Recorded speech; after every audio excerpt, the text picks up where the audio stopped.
மகாலட்சுமி தரித்திரை 2 பேரும் சகோதரிகள்.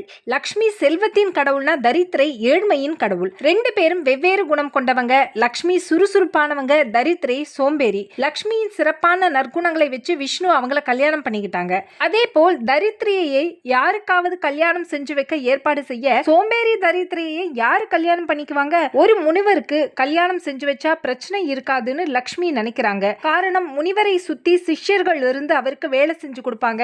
தரித்திரை உதவி முனிவருக்கு தேவைப்படாது. இதனால தரித்திரை சோம்பேறியா இருந்தாலும் எந்த பிரச்சனையும் நினைச்சு லக்ஷ்மியும் விஷ்ணுவும் தரித்திரையை துசகான ஒரு முனிவருக்கு திருமணம் செஞ்சு வைக்க கொஞ்ச காலம் எந்த பிரச்சனையும் இல்லாம நல்லபடியா போகுது. ஒரு தடவை துசகாவோட சிஷ்யர்கள் எல்லாரும் வேறு ஊருக்கு போக முனிவருக்கு சேவை செய்ய ஆள் தேவைப்பட்டுச்சு. ஆனா தரித்திரியை அந்த நேரத்துல கூட தூங்குறத பார்த்த முனிவர் கோபம் அடைஞ்சு அவளை துரத்தி விட்டுடுறாரு. அதை பார்த்து லக்ஷ்மி தேவிக்கு மனசு கஷ்டமாகுது. என் சகோதரி தரித்திரை தூங்குவதற்கு இடமில்லாமல் தவிக்கிறாள், அவளுக்கு படுத்து தூங்க ஒரு இடத்தை ஏற்பாடு செய்யுங்கள்னு லக்ஷ்மி சொல்ல விஷ்ணு ஒரு அரச மரத்துக்கு தரித்திரையை கூட்டிட்டு போறாரு. தரித்திரையே, இனி நீ இந்த அரச மரத்துக்கு அடியில் தூங்குன்னு சொல்றாரு. அப்போ தரித்திரை விஷ்ணு கிட்ட சொல்றாங்க, மிக்க நன்றி, ஆனால் என்னை இப்படியே விட்டுவிட்டு நீங்கள் இருவரும் சென்று விடக்கூடாது, அவ்வப்போது என்னை வந்து பார்த்து விட்டு செல்லுங்கள்னு சொல்ல உடனே விஷ்ணு சொல்றாரு, நானும் லக்ஷ்மியும் ஒவ்வொரு சனிக்கிழமையும் இந்த அரச மரத்துக்கு வந்து உன்னை பார்த்து விட்டு தான் செல்வோம்னு சொல்றாரு. அதனால தான் சனிக்கிழமைகளில் அரச மரத்தை வழிபடுறாங்க.